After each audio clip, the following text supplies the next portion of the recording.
No, on the perfect page. We got speed. We got speed. Here we go. Welcome to this APA event. Pleasure being here. My first question is, what are we doing tonight? What is it that we're here for the APA event? What I was thinking about was talking about my book, not because I'm trying to sell anybody a book, but it's because I learned a huge amount in doing my own book as compared to when I had a publisher. When I had a publisher, they wanted the files. They said, send me the files. They put something together, and they printed the book without me ever seeing it, which was against the contract and so on, but that's another story. What I discovered was that since they had no concept of me, what I was about, nobody ever said, where did you start, what was first, in other words, there was no sequence in their mind that would give you the career. If you're doing a book that's the career of a person, you should be having a beginning, middle, and going towards what the end is and what the summation is and so on. So I found it empty for me. In fact, I was upset about it to the point where I was thinking of suing them. And my wife said to me, I'll give you a gun so you can shoot yourself in the foot. And she said to me, they're your pictures and people will still like them and you're being oversensitive. I said, so what do you think of it? She said, it's horrid, but just listen to me. She said, it's been advertised in Harper's Bazaar and all over. Everybody knows about it. You can't just walk away. So I listened to her.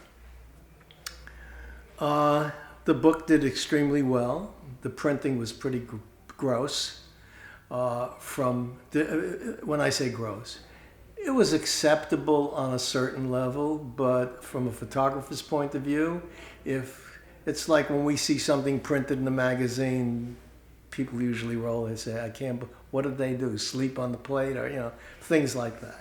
So we are as photographers probably over particular and oversensitive and so on, but there is a kind of criteria for what a good book or is a bad book. For instance, if you were going to buy a book and you walked into the store and they don't know you, you don't know them, you go through 10, 15 books, you say, lousy, love this, hate this. Which one do you really cash your money out to? So there is something in terms of people buying a book, in terms of how a book's put together, that attracts people to want to have it as a part of their collection. When I started to do the book, I discovered something interesting. It's usually about your best pictures. Or that's the way people talk about it. Pick your best pictures and put them in and so on. Well, I picked my best pictures, and while I was picking them, because you're looking at it every day, you take off a couple of days, you look at it, you go back, you begin to realize, you say, gee, I remember doing that, and Frank was there, and so, and you even remember who the crew was. And then you begin to realize over a period of time that you're leaving out a whole part of what made you happen. You're leaving out a whole part of who you really are as a photographer and what's made you a photographer. So it's like, I'm going to be a show-off and only show my best pictures is not really what it's about. And then I discovered something that was interesting. In most of the fashion magazines, there's all kinds of competition and stuff like that. And if you shoot for Harper's Bazaar or you shoot for Vogue, they don't like mixing it, and usually each side is the enemy. And I had sort of ideas about myself, what the other side thought, whatever, and found that I was totally wrong. And here's what I mean by the other side and so on. Somebody that in a very important magazine, they said would never buy a Harper's Bazaar shot or a Vogue shot, I'm not going to tell you what. Well, the important person there bought a shot because she liked it. In her own life, she was honest enough to pick what she really wanted. It was not for publicity. It wasn't picking sides. She was going to give it as a gift, and she spent her money, which was not a cheap print, to give it as a gift. So what I discovered picking a picture or which picture is better is just an opinion. It's just the opinion of somebody that's looking at it. If you have a 15-year-old or a 20-year-old or a 30-year-old, if you can take them back in time when they were 15, they would have picked a different picture than when they were 20 or 30 or 50. So what do we pick? We pick the sum total of our intellect and our taste at the day we picked it to spend the money on it. In politics, we hear things like, that person is a flip-flopper. Well, what I would say is, if you're not a flip-flopper, there's something wrong with you. You're an idiot. Do you believe the same things that you believed when you were 12 or 15? Do you like the same things then as now? Life is about a journey of growth. And in this journey of growth, things keep changing. So from a book that I was going to do that was probably 250 pages, it turned out into 472 pages. I published it, sent proofs to different places in the world so that I would get the quality I want. And there was something that I found that was extremely helpful in making this book. I walked into A&I and I discovered that they were doing digital books. Now, you can't make a run of 2,000 books at A&I. You could, but it would be fairly expensive. But I went in and I met with this guy Barrett, and Barrett said to me, just show me what you want and I'll put it together however you want. He was extremely helpful, and he made some dummies for me. And then I went through that dummy and I looked at it and I said, you know what?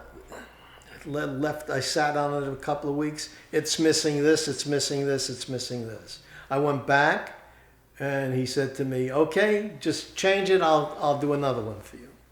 Well, we went through 4 or 5 times before I actually went for the real thing. And that's how I learned about it, and it grew in terms of even in your own picture taking, there's a developmental stage. The developmental stage is you come up with an idea, you create the set, you put the person into it, and then you discover, oh, this person has the ability to do such and such, I'll take advantage of that. And then there's a new trail that you open up, and the picture will become better and better based on discovery. Discovery is probably the most important thing that you can do. The discovery of who you are, how you were formed, suddenly becomes revealed to you. When I started out taking pictures, the only thing I took pictures of was things that I loved. You don't take a picture of something you don't love. You take pictures of things that attract you. If you walk down the street, somebody attracts you. If you're with your friends, there are 3 girls walking down the street. One likes this one likes, who's right? So you can only follow who you are. What I discovered doing this book was, and these are things that people don't really talk about, is how I was brought up, how I was formed, the things that I liked and the things that I didn't like, what I thought of my parents, that I agree with them all the time, because most people are afraid to disagree with their parents. My parents were really extremely good to me, because as crazy as I was, and when I say crazy, I broke all the rules. I never believed in anything anybody else. I just had to do it my own way. These were 2 pretty normal, simple, my father was a printer, lithography place, he was the pressman, and my mother was a housewife. But they indulged me in a way, and when I can remember 5 years old, if they had some kind of a disagreement, I had an opinion, and I was not afraid to express it to myself. It wasn't like, oh, my father's doing this or my mother's doing that. I had an opinion. In fact, there were times I would say, God, I can't believe they're that stupid. Now, how many people could think of their parents at the age of 5 as being stupid?